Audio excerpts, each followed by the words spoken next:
Now that summer's here, I should try to get back into shape. I sure wish there was a cost-effective alternative to a gym membership. Perhaps on famous and easy-to-access YouTube.com. What's going on, Internet? I am Vinny Everyman, and this is Everymanhybrid.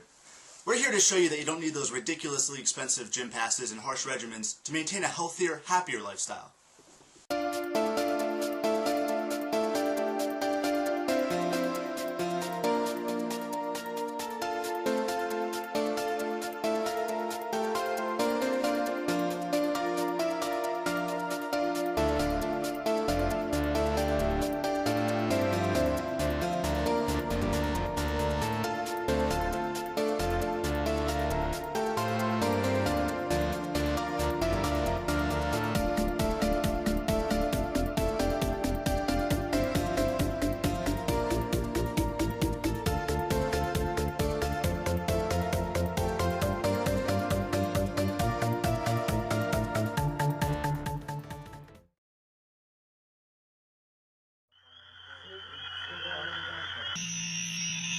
Okay, yeah. Okay, the ending was weird, but that seems kind of nice. 3 weeks later. Yeah, well, fuck you. What the hell did I just watch? Ah, it's rewind time. Following the meteoric rise of Marble Hornets, the floodgates burst with series seeking to emulate its success. Its found footage style and small cast meant it was relatively easy to follow in their footsteps, at least stylistically. While none reached the numbers Marble Hornets garnered, there were two that joined Marble Hornets in what is now colloquially referred to as the Big Three. These two series were Everymanhybrid and Tribe 12. While Marble Hornets had limited fan interaction, EMH and Tribe 12 fully embraced the ARG elements and collaborated with other series, including each other. This formed an interesting, albeit sometimes overwhelming, number of links between various series, leading to an interconnected Slenderverse, for lack of a better term, that could see members of one series popping up in the videos of another. And before we get too far into this review, I just want to give you guys a heads up that this isn't meant to be a substitute for watching the series. There's a lot of content that's in other forms of media that is going to either be too hard to convey in here, or it's just simply too much and I can't cover it all in this video. So please go watch it for yourselves and don't complain to me that I missed out on your favorite geocaching moment. I can't fit it all in this video. Here's the footage. EMH initially focuses on three guys putting together a wellness series on YouTube while totally pranking their audience with indirect references to Marble Hornets. I put indirect in quotes because the first few videos beat you over the head with Slenderman, making him super obvious and using Marble Hornets-esque audio distortions to further clue the audience in on what's going on. Eventually, things begin to go off the rails, and the line between parody and genuine concern starts to blur. We see a video where the EMH crew discusses a break-in which seems to not fit their previous lighthearted hijinks. Finally, we see a real Slenderman appear in front of the crew. We're left with a bewildered group of guys who are trying their best to continue their show and maintain their social lives, while searching for answers in an increasingly strange and disturbing situation. These first videos, visual quality aside, are an excellent introduction to key concepts of the series. The EMH crew are not paranoid dudes who can afford to just sit in a hotel for half a year because they got spooked by a tall man in a business. You see their friends show up in videos, they continue their wellness shtick for as long as humanly possible, and they just genuinely seem like people. That last point might seem strange, but I like to contrast this series with Marble Hornets when it comes to the characters and their behaviors. In Marble Hornets, characters acting like everyday people was a rarity, and led to either comedic or touching moments because you watch these guys act cold and stoic for literally years. So when that cracks, and you see a little bit of realness, it means a lot. In Everymanhybrid, you're watching three best friends genuinely hanging out, having fun, and being themselves, which makes the horror portions all the more disturbing because it shatters that image. Both series manage to give you sort of emotional whiplash, but they go about it in completely opposite ways. Another concept we see is self-awareness and a readiness to interact with the fan base. The crew regularly tweeted things out, responded to comments made on their videos, and as mentioned earlier, acknowledge their emulation of Marble Hornets. Not related to Jay of the other series. The other series. The other one. Anyway. Eventually, a lady named Steph is introduced via Tumblr blog to the story, and we literally see another character, Evan, browsing that blog during one of the videos. You really get a sense that the EMH crew are real people with the same resources that the audience has access to, with one exception. There are the hidden videos, which are indicated with dots and dashes in the titles, and are still uploaded to the EMH YouTube channel alongside all the other vids, but the crew inexplicably can't see them, and initially think that whenever the audience references them, they're just being trolled. Eventually, the audience and the crew try to circumvent this weird phenomenon, which, I won't spoil it, but leads to a really engaging and creative moment in the series. Here you have audience members think to themselves, there's gotta be some way around this, and the characters actually try it. It is so cool. It's one of the reasons why I want everyone to go watch this series. It'd be like all those people that are like, oh, Gandalf should just use the eagles to bring the One Ring to Mount Doom. Only to watch Gandalf do a travel vlog, get to the Eagles Eyrie, and then Manwe is just there waiting to tell him to get bent. I mentioned earlier that the characters in this series seem very genuine and act like real people, which not only helps immerse you in the story, but gives you a sense of who these characters are pretty quickly.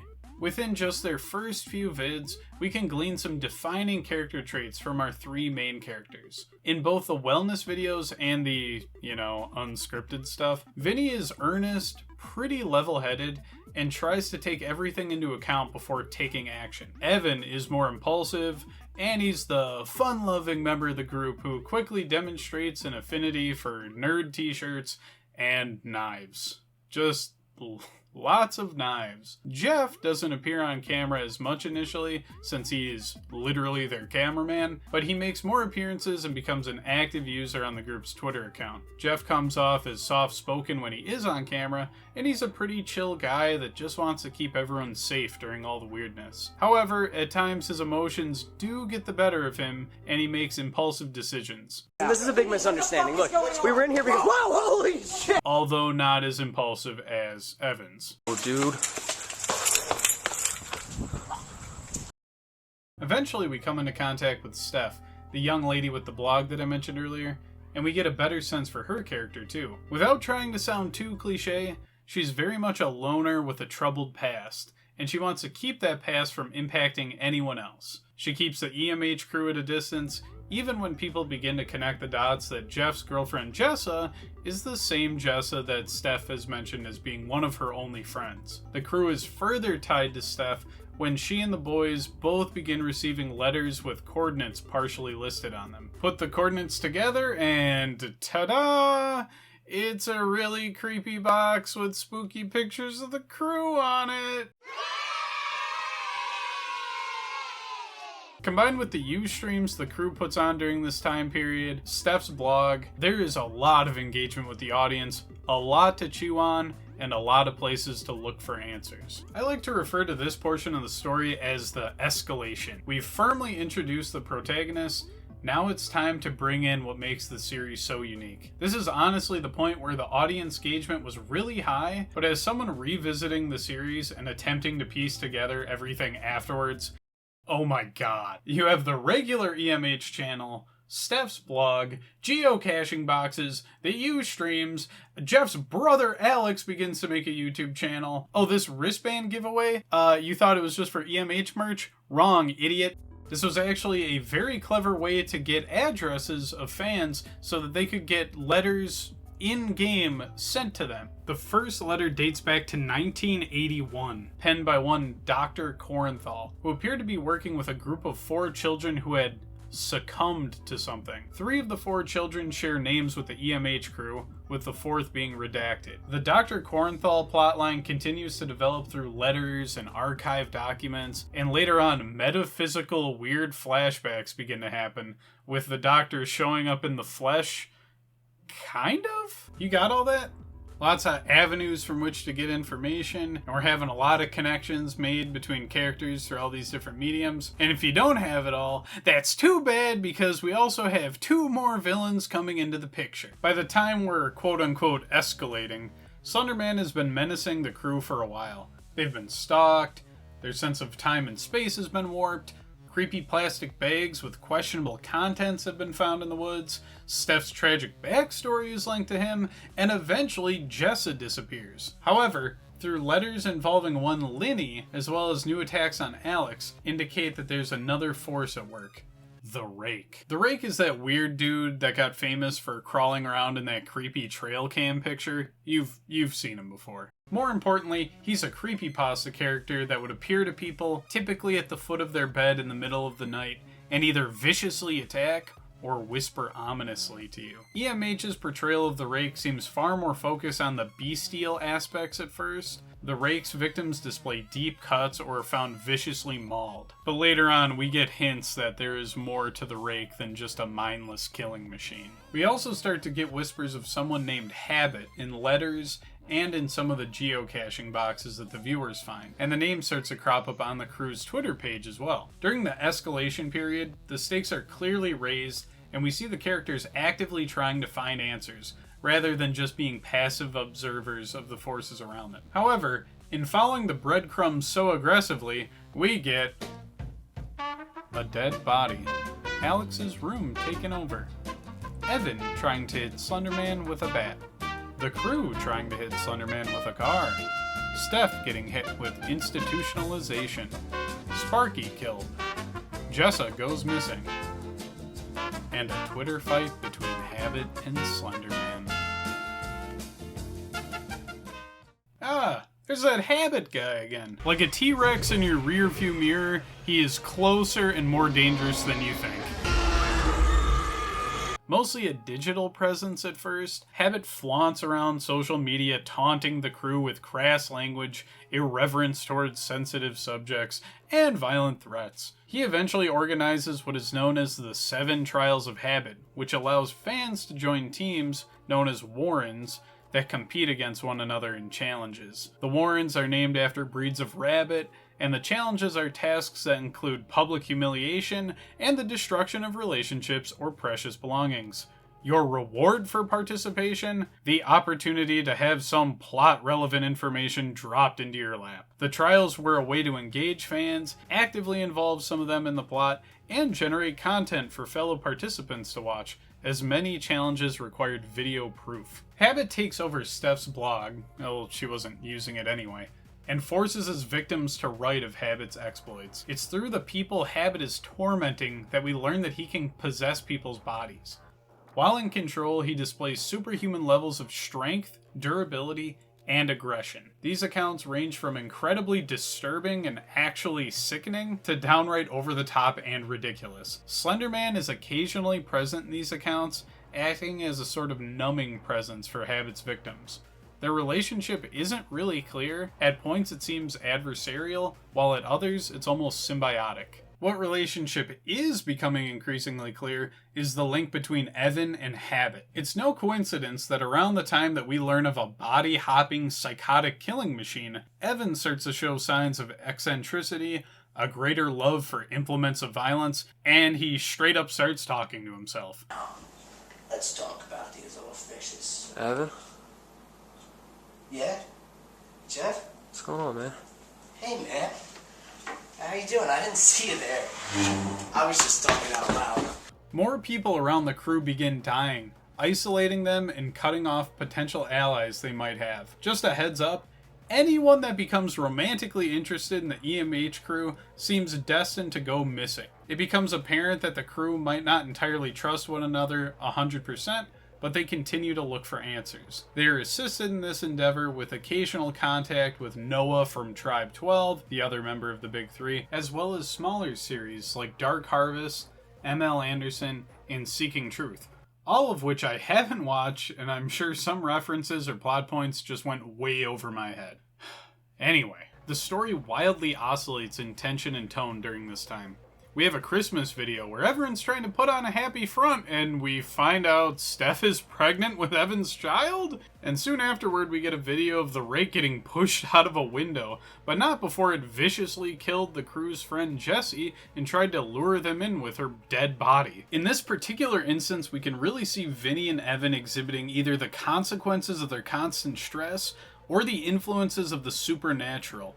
Evan pulls off the defenestration of the Rake, a creature that is now clearly demonstrated it completely shreds almost everyone it comes into contact with, and Vinny seems to compulsively record things, pushing hard to constantly document everything that happens. I know, I mean, I lucked out, me and him.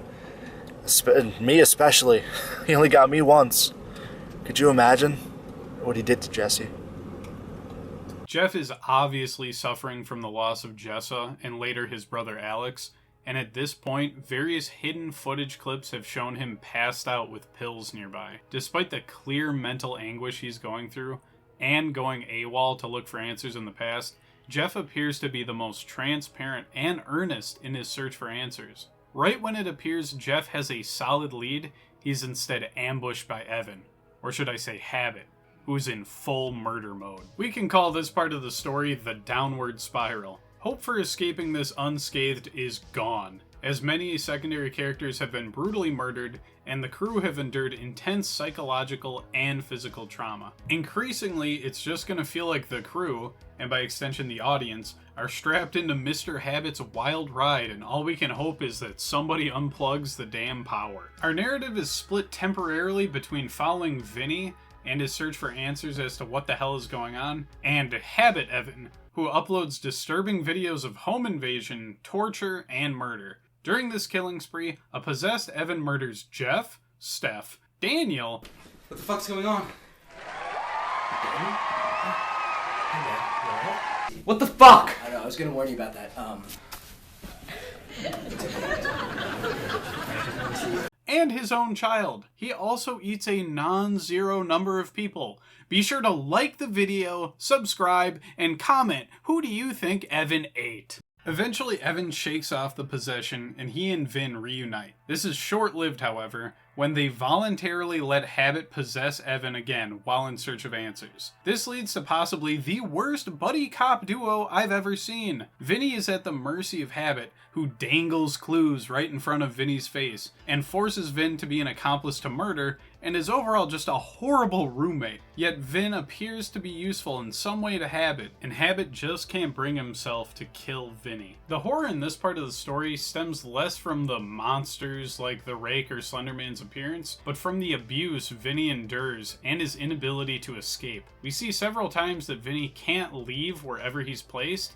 He's not dying, but he's not thriving either. Vinny shoots himself in the head in one of the videos, and it's barely a footnote in the grand scheme of things. He's fine. He's just being forced to exist under the thumb of a brutal killer and the numbing gaze of Slenderman. Adding to the weirdness of it all is the real-life gap between uploads. In 2010, uploads were incredibly frequent. We're now in 2016, and we get treated to 2 videos on the main channel. And yet, just when we think the choices in front of Vinny are either slow entropy or quick death, Habit releases him. Around the same time, we get access to the Princeton tapes, which are audio recordings of someone sharing a name and a voice with Vinny, but the tapes date back to the 80s. Vinny uses these tapes to retrace the steps of his old self, I guess, and find whatever it is that Habit wants him to find. During this time, Vinny is haunted by the specter of Jeff, who keeps trying to lure him away from his path in an oddly passive but still unsettling way. Vinny finds a way to cope, though. Alex needs your help. We're hurt. You're dead. Fuck you. Vinny finds what Habit's been after, a symbol called the North Star. It's hyped up extensively as being an incredibly destructive, horrible thing that, according to Corenthal, Habit should never get a hold of. It's compared to a nuke, something that's capable of causing an apocalypse. So anyway, Vinny hands over the symbol and etches it into some weapons for Habit, with the supposed purpose of killing Slenderman and bringing about some closure to this whole mess. Habit calls a knife with the symbol engraved onto it a God Killer. Despite all the anguish and torture Vinny has been put through, it looks like he'll finally have an opportunity to strike back at the monsters that have torn his life apart. However, at this crucial moment, and shocker, Habit betrays Vinny! Or rather, he tells him the truth. Habit explains that the weapons aren't designed to kill Slenderman, but to kill Evan. Evan has become nigh unkillable and required some sort of supernatural death blow to end his life, and thus free Habit to, I don't know, inhabit someone else. It's not entirely clear what Habit plans to do after Evan's death, and he doesn't care enough to give us some in-depth details. Habit relinquishes control of the body back to Evan, who has been convinced by Habit that Vinny is the one to blame for all of this unfolding. The two viciously beat each other senseless in a fight scene that makes up for its low budget, with the characters' personalities really coming through during the life or death struggle. Between brutal attacks and interspersed flashbacks, Evan and Vinny scream at each other about past transgressions, express remorse at being on this path, and even playfully rib each other. Evan is eventually stabbed with the enchanted knife and finally begins to feel his life slipping away from his body in a mixture of agony and relief. Meanwhile, Vinny, did you throw a knife at me, Everyman, suffers a slight cut on his neck. Surprise, surprise, the enchanted knife's power works on him too, and he dies next to Evan. Their sad story finally over. Or is it? Several times we see moments where Dr. Corenthal appears to be in some sort of pocket dimension or place separate from the world as we know it, and the crew have been shown to go through time and space on occasion. In the last video, we see a seemingly at peace Evan and Jeff accompanying Dr. Corenthal, and they wake up a sleeping Vinny slumped against a tree in the same pose that he died in. A tearful Vinny apologizes and admits he made a mistake and embraces Dr. Corenthal. They walk away to the tune of, and I'm being 100% serious here, Johnny Cash's cover of We'll Meet Again. And it's over. For real this time. You may clap. Alright, with the plot summary out of the way, now we can get to the actual review. Unlike Marble Hornets, Everymanhybrid does not have seasons, so it didn't feel right halting the plot explanation too much to talk about the quality of the story or the characters. Now I will go over my thoughts on the characters, the plot, and at the end we'll dig into some fan theories and abstract concepts from the series. Let's take a look at the crew in more detail. I'd like to start with Jeff, because he's the easiest to understand in my opinion, and unfortunately for him, the story ends a little bit sooner than the other two. On my first viewing, I thought Jeff was kind of whiny, emotional, and not as cool as the other two. This was back in 2010.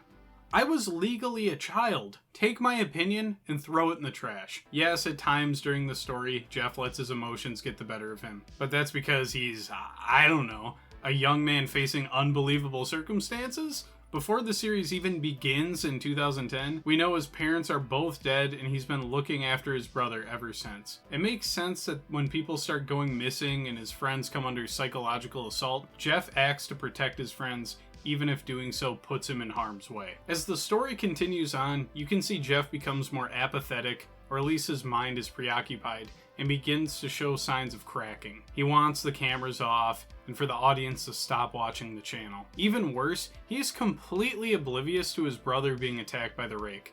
Alex has massive claw marks on him, his dog is going crazy, barking at something in the middle of the night, and Jeff just kind of brushes it off? I don't know about that one, Chief. Nevertheless, Jeff gets one last hurrah chasing down clues before he's ambushed and killed by Evan. Honestly, I think Jeff needed to die before the story went into full downward spiral mode. I can suspend my disbelief that people are being reincarnated, creepypasta characters are coming to life, and that New Jersey is a real place, but I think Jeff would have taken me out of the story if he hung around much longer. Vinny needed to be the lone voyeur by the end, trying to find answers almost out of reflex rather than out of altruism. Evan, or should I say Habit, needed to be there to torment Vinny and dangle clues in front of him, unimpeded. Jeff still trying to protect people after so much damage had been done would have seemed pointless and naive, and if he hadn't been killed by Habit earlier, he certainly would have been off during the awkward roommate stage of the series. Speaking of awkward roommates,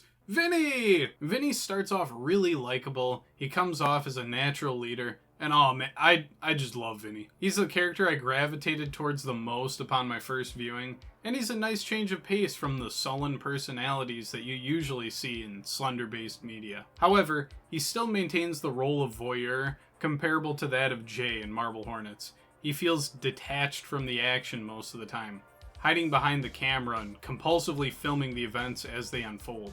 And unlike Marble Hornets, where gaps of memory need to be filled in with taped events, Vinny seems to film out of habit and compulsion. Very early in the series, the crew discuss whether or not to continue with their videos now that a quote-unquote real Slenderman is stalking them, or at the very least, they're being targeted by a stalker. Vinny argues for the group to forge ahead and to not let them win, whoever they are. We have to finish these videos. We have to do it. There's just no other option. We have to do this because if we stop, he's won, and he might come back, whoever this is, and keep doing it even though the videos are done. Even when it's clear that they're dealing with the supernatural, Vinny refuses to stop pursuing answers. This is taken to what I consider to be an illogical extreme when he advocates for summoning habit. And yeah, I did just establish Vinny as kind of a weirdo that likes to push for answers and the recording of said answers, but the circumstances surrounding the habit summoning are a bit too much. Habit had literally just finished killing several people close to the crew, and Evan was in extreme anguish over what Habit did while in Evan's body. This is the only time when Vinny's behavior causes me to struggle with suspending my disbelief, but it's such a pivotal moment in the story that I just have to scratch my head every time I'm watching. I do enjoy his call out at the very end of the series by Evan. On top of the obvious duplicity of planting cameras in his friend's home, you can argue that Vinny really set things into motion. If they had simply stopped making their nutrition and exercise videos, would things have really escalated? I mean, probably, since the scope of the story seems to indicate this stuff has been going on for far longer than YouTube has been around. But who cares? Yeah, get him! That's for making Jeff touch a dead body, you sicko! Rounding out the crew is Evan. Similar to Vinny, Evan is a lighthearted young guy that you'd see roaming the wilds of the early 2010s. Evan's whole shtick is his impulsiveness and actual physical action. When he's hanging around his friends early on in the series, Evan goofs off and partakes in wacky hijinks. He's a self-defense expert for the healthy living portions of the series. The dude looks like he could snap Jeff over his knee. Jeff, please don't hold this against me. I follow you on Twitter. You're wonderful. You get the picture. While Jeff tries to find clues and Vinny is filming everything, Evan is the one throwing himself at problems and trying to brute force his way through the situation. When the crew initially think that they're being targeted by a stalker, Evan basically threatens whoever is messing with them. Even when confronted with the supernatural, Evan tries to hit Slenderman with a baseball bat, and can be seen numerous times brandishing knives if he anticipates a Slendy spotting. For God's sakes, he has an emergency machete taped underneath Vinny's car, and he never told Vinny. I think the popular view of Evan, and even Habit states this later on in the series, is that he's a bit of a simpleton and he doesn't have a lot going on upstairs. And far be it for me to argue with a fictional character that has lived in the head of another fictional character, but I find Evan's plan of action somewhat reasonable. Think about it. Has anyone tried hitting Slenderman? What if he's a total lightweight and he just relies on fear and paranoia to prey on people? If that were the case and we're working on Stephen King's It rules, Evan would have single-handedly ended things right then and there. Okay, yeah, and I realized after recording that, Stephen King's It has a lot of weird stuff going on. There's like a space turtle. Let's just assume I'm talking about the movie release, okay? Okay. It's this direct, simple personality that makes Evan's later moments more tragic. Here's a guy that just wants to kill whatever is hurting his friends, who has all this pent-up anger because things are spiraling out of control, and he indirectly ends up hurting those closest to him. He's forced to recount the crimes someone else performed with his body, and he's sickened by it. Despite being the most physically capable of the group, he ends up being completely helpless and ineffective when it's all said and done. He never lands a blow on Slenderman. He fights the Rake, but no meaningful end or satisfying conclusion comes of it. And he's completely powerless to stop the torrent of Frank Sinatra-fueled terror that Habit unleashes. Best is yet to come, and babe, won't it be fine? Secondary character bonus round! Alex, Jeff's brother, was in the running for one of my favorite characters when I first watched this back in the day. He was an outside perspective, didn't believe anything weird was going on initially, and actually pranked his brother with a homemade Slenderman dummy. What a goofy guy! He has an interesting arc as he is confronted with the Rake rather than Slenderman, leading him to be more open to the idea of supernatural creepypasta boys. That is where I was at with Alex nearly 10 years ago. Having revisited the series, my feelings about Alex are a little bit more mixed now. Alex's denial about his parents' death is a creepy angle, and it reminds you that anyone in this series could be an unreliable source of information. However, him needing to literally play audio recordings of his parents on a boombox and pretending they're responding to him? Or the death of Sparky. Poor Sparky. Sweetest girl. The best dog. Sparky was Alex's close companion and actually tried to warn Alex of the Rake before she wound up killed. Not just killed, but the Rake tried to use her dead body to lure Alex in to kill him too. Just a gut-wrenching moment in the series. And how does Alex handle this?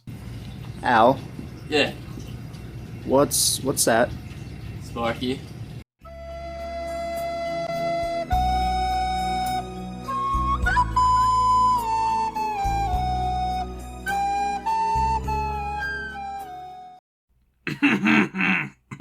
Questionable depiction of mental illness aside, Alex is an outsider that is tragically brought in and then later killed because of his relation to the crew. Rip a musician king. And then we have Steph. Oh, Steph. As mentioned earlier, Stephanie is introduced via her Tumblr blog, which is called Can You See the Words? It's actually still up to this day. Wow.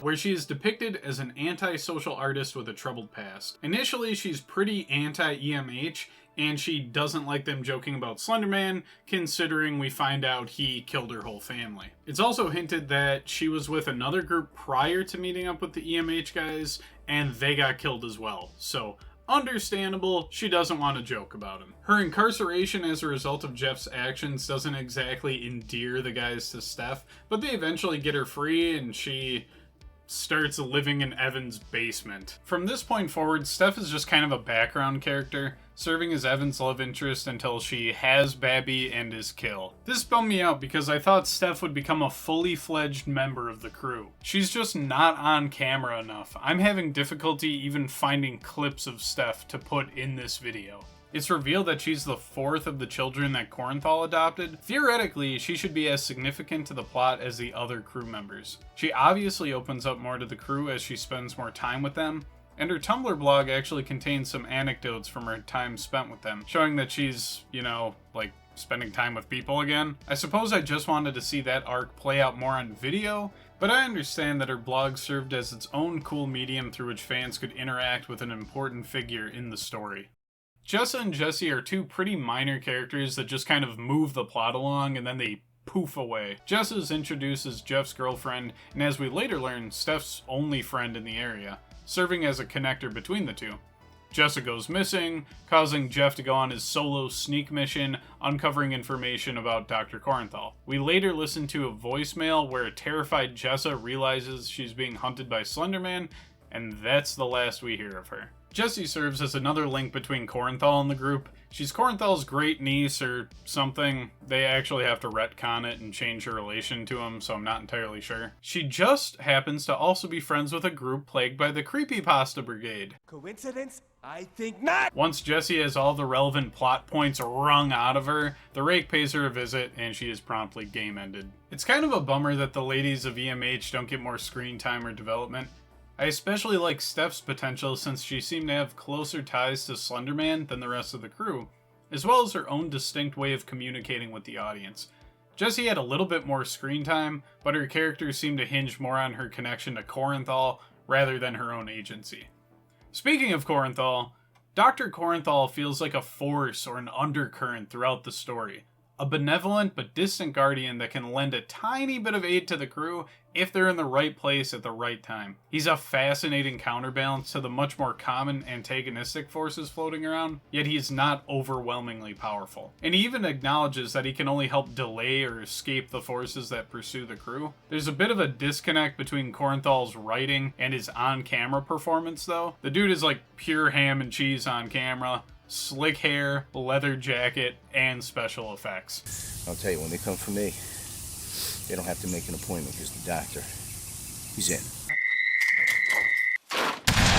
Believe that I'm right. Don't do this. It's the wrong course of action.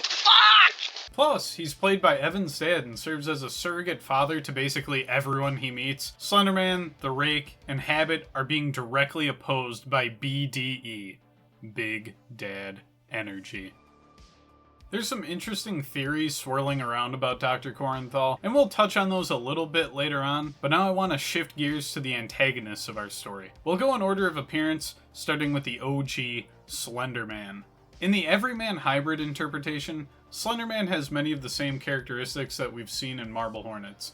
He prefers to stay in the background, or if he's in the foreground, it's only for a moment before intense distortion begins. Or, someone runs away.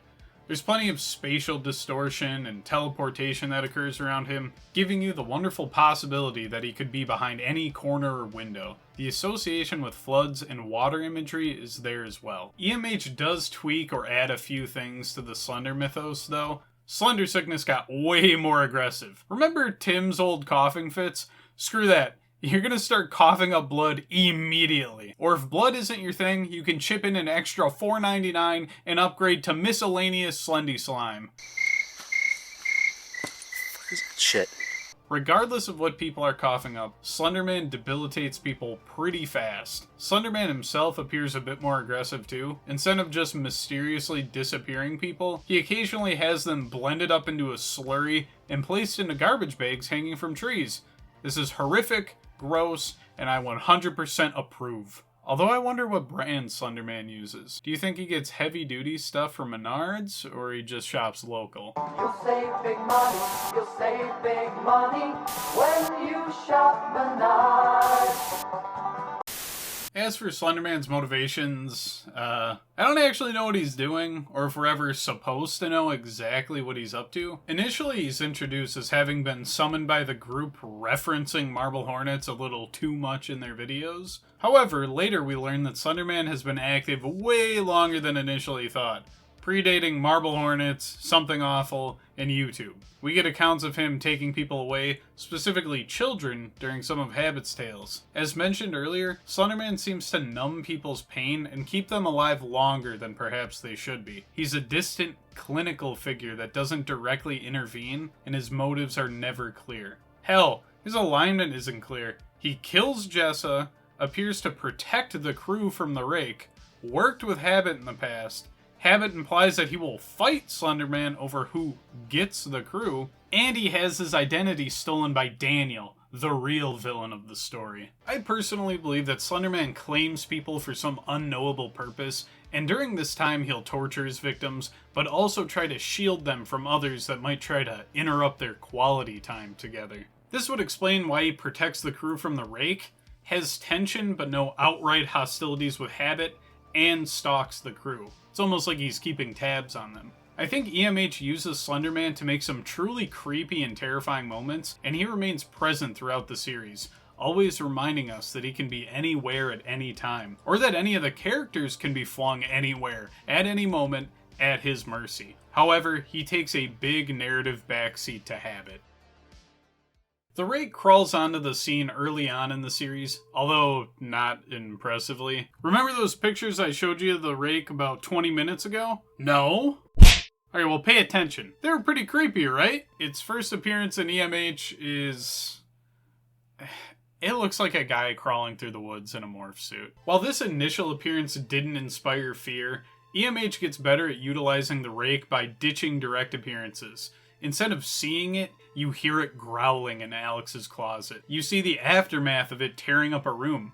You read references to it, and see people dressing their wounds after encountering it. When we do see it, the costume gets better, and the camera tends to glitch or be out of focus. Much later, we see the Rake can actually communicate with people outside of screaming and roaring. Because everything it tells me happens.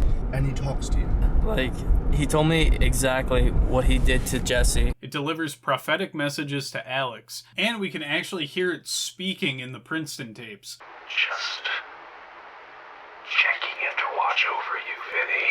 It's a rough takeoff, but the Rake shows definite improvement in its portrayal as EMH continues. As for the Rake's actual role in the series, its motivations are murky. You guys are probably seeing a theme here. I can make up a headcanon for Slenderman and justify it using evidence, but the Rake is pretty enigmatic. Alex gets targeted by the Rake far more than any other character for some reason, but the Rake still warns him of other dangers for no clear reason or benefit. The Rake is basically Habit's attack dog at one point, killing one of the participants in Habit's tournament for breaking a rule. A few tertiary characters are hinted to have been killed by the Rake, including Alex and Jeff's parents. And of course it kills Jesse. The Rake's purpose for much of the story seems to be, if we need this person dead, hit him with the Rake. The finale of the series revolves around Habit duping Vinny into making a weapon that Vin thinks is meant for Slenderman when it's really meant for Habit to be freed from Evan's body. This leaves the Rake kind of on the outs. The last time we hear of it, outside of the Princeton tapes, is Evan recounting how he literally beheaded it, but it kept fighting him. We're either to assume that this killed the Rake eventually, or managed to get its head back on and then wandered off to mess with someone else. Last but certainly not least is Habit. As mentioned earlier, Habit starts off mostly as a social media presence and a name mentioned in Kornthal's letters. From there he encroaches on Evan's mind, yada yada, possession, yada yada, kills and eats people, yada yada, gets everyone killed. I feel like I owe Habit the shortest rundown because his actions are already described in my plot summary, which says a lot about the character. Habit is an antagonist that talks on camera,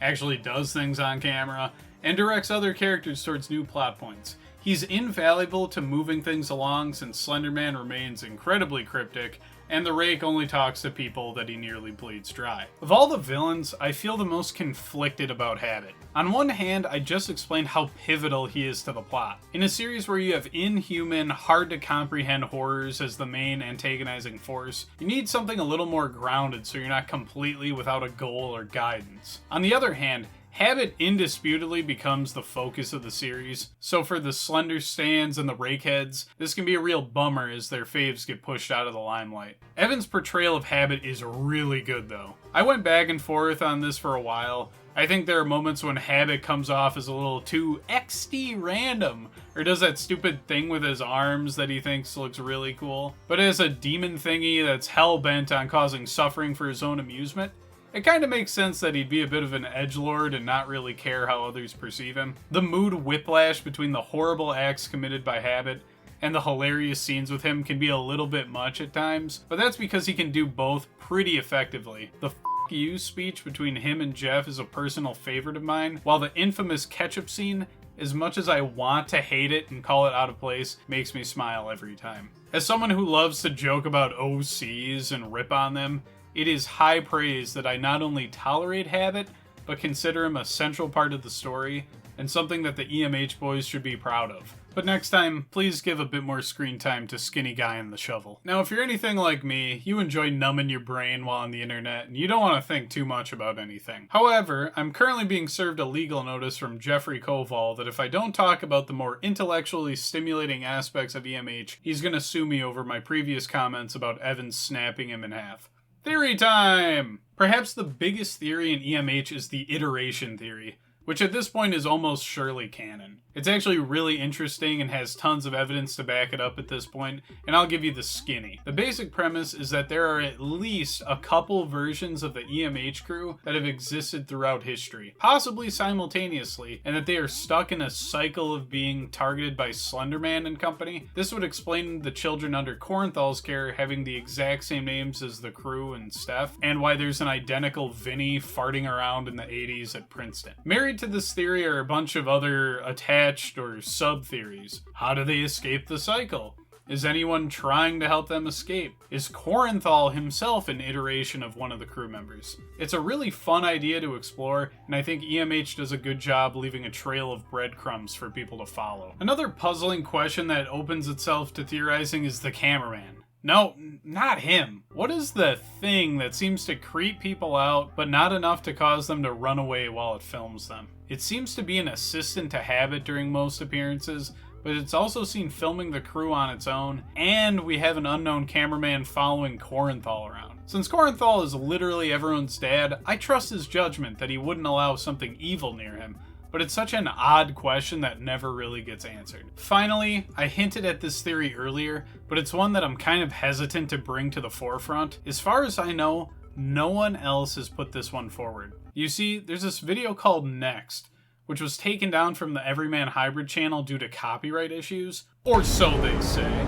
In this video, Daniel, the fake Slenderman from the beginning of the series, is led into a trap by Habit, where he eventually gets choked out.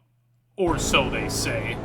But Habit, with a known disregard for human life and dignity, refuses to just drop Daniel on the floor, and instead gently lowers him in his seat a little. It's almost like Habit is afraid of disrespecting Daniel. Who does Habit have a working relationship with, and is the only being capable of rivaling Habit? Slenderman. Who posed as Slenderman earlier? Daniel. Who wasn't included in the healthy living and exercise portion of Everymanhybrid videos and was used as a joke? Daniel. It has all been Daniel. Wow, this video took a while to make. Way longer than it should have taken. But hey, better late than never. Shout out to Nightingale for once again looking over my scripts. Special thank you to all the kind words and constructive comments on my Marble Hornets video. If you haven't checked it out, I'd really appreciate it if you looked at it. It goes really well with this one, and I had a blast making it, just like I had a blast making this one. If you've gotten this far, I'd like to extend a thank you to you, the people watching. You're all lovely. And hopefully I'll see you much sooner than the gap between my last two videos. Alright, later.